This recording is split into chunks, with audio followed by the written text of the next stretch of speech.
যখন কোমর বা ঘাড়ের ডিস্ক সরে গিয়ে স্নায়ুর উপর চাপ ফেলে তখন ব্যথা, ঝিনঝিনি ভাব আর দুর্বলতা দেখা দেয়। এটাই ডিস্ক হার্নিয়েশন। যখন ওষুধ, ফিজিও বা বিশ্রামে চাপ কমে না, তখন স্নায়ু চাপমুক্ত করতে সার্জারি প্রয়োজন হয়। এন্ডোস্কোপিক স্পাইন সার্জারি হয় মাত্র 7 থেকে 8 মিলিমিটারের একটি ছোট ছিদ্র দিয়ে।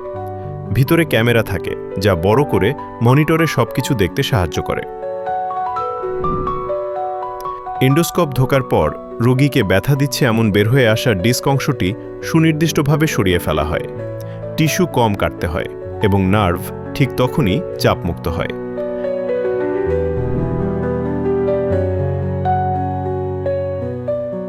এই সার্জারিতে রক্তপাত প্রায় নেই, ব্যথা কম এবং রোগী সাধারণত একই দিন বা পরদিনেই হাঁটাচলা করতে পারেন। এন্ডোস্কোপিক স্পাইন সার্জারি নিরাপদ, সুনির্দিষ্ট এবং দ্রুত আরোগ্যের একটি অত্যাধুনিক সমাধান।